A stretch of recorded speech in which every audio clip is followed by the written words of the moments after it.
Hello students. इससे पूर्व वाले वीडियो में हमने लैटिमर रिडक्शन पोटेंशियल डायग्राम के बारे में डिस्कस किया था कि किस प्रकार से विभिन्न ऑक्सीकरण अवस्था को दर्शाया जा सकता है। इसमें जो मैक्सिमम ऑक्सीडेशन स्टेट होती है उसे लेफ़्ट साइड में लिखते हैं और जो मिनिमम होती है उसे राइट साइड में लिखा जाता है। और किसी भी हाफ रिएक्शन, यदि कोई कॉम्प्लेक्स रिएक्शन की बात करेंगे या कॉम्प्लेक्स आयन की बात करेंगे तो उसकी हाफ रिएक्शन को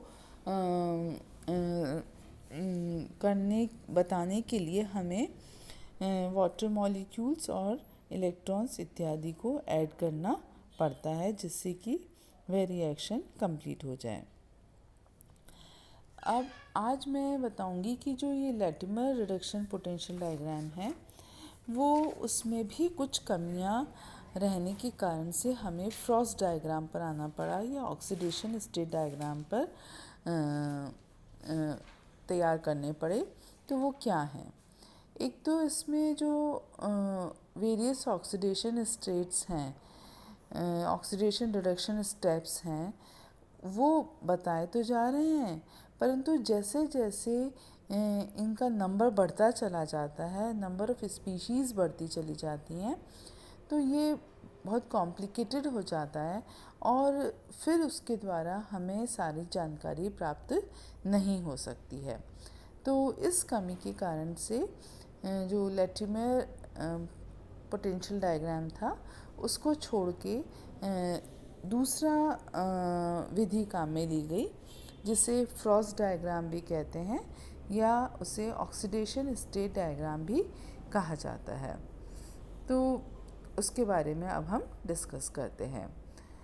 तो जो लैटिमर डायग्राम था उसमें डिफरेंट ऑक्सीडेशन स्टेट हम लिखी गई थी और लेफ़्ट साइड में कौन सी लिखी जाती हैं, राइट साइड में कौन सी लिखी जाती हैं, इसके बारे में मैंने जानकारी दे दी थी कि जो maximum oxidation state left side में होगी और मिनिमम जो है वो राइट साइड में होगी।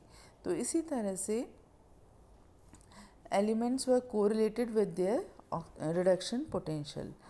परंतु जब फ्रॉस्ट डायग्राम की बात करेंगे तो वो क्या चीज़ है? इसमें हमने किसी भी अर्ध अभिक्रिया की मुक्त ऊर्जा या वोल्ट तुल्यांक को क्रियाकारी पदार्थ की ऑक्सीकरण अवस्था के प्रति रेखांकित करने से जो वक्र विभिन्न प्रजातियों के आपेक्षिक स्थायित्व के बारे में जानकारी देता है, उस आरेख को फ्रॉस्ट आरेख कहते हैं। मतलब क्या है कि जो कोई भी तत्व है जैसे कि जो बहुत सारी ऑक्सीकरण अवस्थाएं प्रदर्शित करता है, तो ऑक्सीकरण अवस्था में अर्ध अभिक्रिया के लिए मुक्त ऊर्जा का परिवर्तन होता है डेल्टा जी, जो कि उसके स्थायित्व के बारे में जानकारी देता है। और ये मुक्त ऊर्जा परिवर्तन और जो रिडॉक्स पोटेंशियल है उसके बीच में जो रिलेशन है वो है minus delta G is equal to NE0F।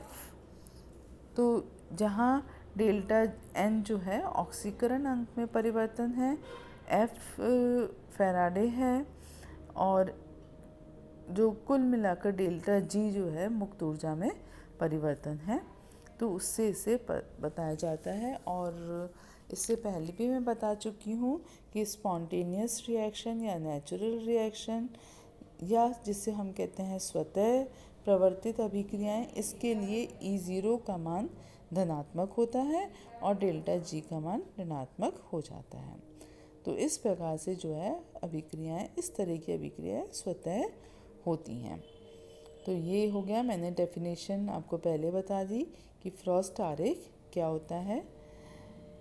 अब आते हैं कि जैसे कोई भी रिएक्शन हम लेंगे कि जो ज़ीरो ऑक्सीडेशन स्टेट है उस एलिमेंट की, उसमें डेल्टा जी का मान जो है, फ्री एनर्जी जो होती है, उसे ज़ीरो लिया जाता है। सबसे पहले एग्जाम्पल लेते हैं एसिडिक मीडियम में, और ये मैंने इसमें बता रखा है Latimer diagram of oxygen. Oxygen का मैंने उदाहरण लेकर बता रखा है कि फ्रॉस्ट आरेख का निर्माण किया है। तो जो ऑक्सीजन की प्रजातियों को जब लिखा गया है तो वो 0, -1 और -2 इनकी ऑक्सीकरण अवस्था है। अब इससे क्या क्या हमें ज्ञान होता है? तो सबसे पहला है कि जो O2 है उसका ऑक्सीकरण 0 है ना, तो उसके लिए N का मान -1 और NE0 का मान -0.68 आ रहा है। ठीक है। दूसरी है जिसमें कि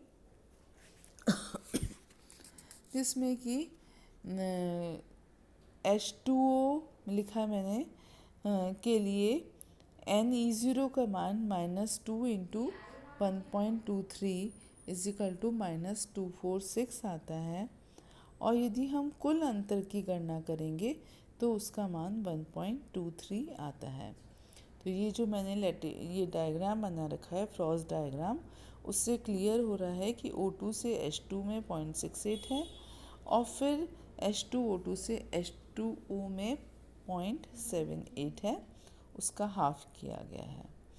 तो इस प्रकार से जो ये फ्रॉस्ट डायग्राम है वो हमें बहुत सारी जानकारियाँ दे सकता है। इसके कई एग्जाम्पल लिए जा सकते हैं। तो क्या क्या है, जैसे कि फ्रॉस्ट आरेख के द्वारा हमें किसी भी तत्व की विशेष ऑक्सीकरण अवस्था की उसी तत्व की अन्य ऑक्सीकरण अवस्था की तुलना में आपेक्षिक स्थायित्व की जानकारी प्राप्त हो सकती है। वक्र पर जिस ऑक्सीकरण अवस्था से संबंधित बिंदु की व्याख्या की जानी है उसके बारे में भी बताया जा सकता है। और जो वक्र हमने तैयार करा है, जो मैंने दोनों वक्र लिखे हैं उसमें थोड़ा सा मैंने साइन में परिवर्तन किया है, तो दोनों ही वक्र जो हैं एक ही चीज़ के हैं। तो वो आपको क्या बता रहे हैं, ऑक्सीडेशन नंबर और माइनस वो NE/V के बीच में ग्राफ प्लॉट किया है।